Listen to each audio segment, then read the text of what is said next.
భువనేశ్వరం గారు, లోకేష్ గారు, బ్రహ్మణి గారు వెళ్ళి రావడం జరిగింది.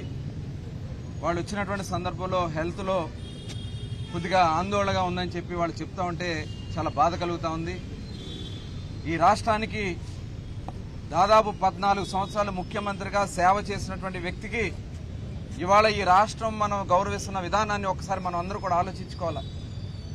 ఈ రాష్ట్రం కోసం, తెలుగు వాళ్ళ కోసం, తెలుగు బిడ్డల కోసం కష్టపడినటువంటి వ్యక్తిని 40 రోజులుగా ఈ రాజమండ్రి జైల్లో పెట్టి ఇవాళ ఆరోగ్యం గురించి ఆయన ఎలా ఉంది అనే ఇన్ఫర్మేషన్ ఇవ్వాలంటే కుటుంబ సభ్యులకు ఇవ్వరు.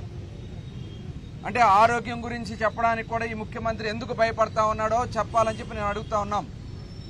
ఈ ఆరోగ్యం ఒకటే కాదు, ఇవాళ లాయర్లు ములాఖతు కూడా ఇవాళ కట్ చేసేస్తా ఉన్నారు.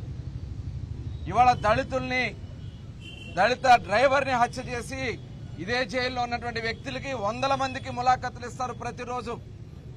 శిరోమండలం చేసినటువంటి దళితులకి ఎస్ఐకి ములాఖతులు ఇస్తారు, నెక్స్ట్ డే బెయిల్ వస్తుంది. కానీ ఇవాళ చట్టాల్లో ఉన్నటువంటి లోపాలని ఈ ముఖ్యమంత్రి ఉపయోగించుకుని వ్యవస్థల్ని మేనేజ్ చేస్తూ ఇవాళ చంద్రబాబు నాయుడు గారిని మీరు లోపల పెడుతున్నామని వికృతానందం పొందుతున్నామేమో జగన్మోహన్ రెడ్డి గారు. ఇవాళ ఒక్కొక్క రోజు వైసీపీకి చంద్రబాబు నాయుడు గారిని మీరు లోపల ఎన్ని రోజులు పెడితే ఒక్కొక్క రోజు మీ సమాధులకు మీరే పునాదులు వేసుకుంటున్నారనే విషయాన్ని మీరు గుర్తుపెట్టుకోవాలని కూడా ఈ సందర్భంగా నేను చెప్తా ఉన్నా.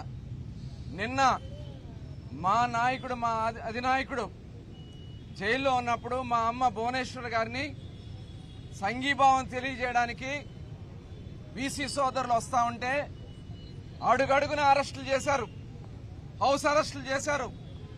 నన్నైతే ఎక్కడికి తీసుకెళ్తున్నారో సమాచారం కూడా ఇవ్వకుండా అర్ధరాత్రులు తిప్పారంటే ఈ రాష్ట్రంలో ఏం జరుగుతా ఉందో ఒక్కసారి ప్రతి ఒక్కరు కూడా ఆలోచించాలని చెప్పి నేను కోరుతా ఉన్నా.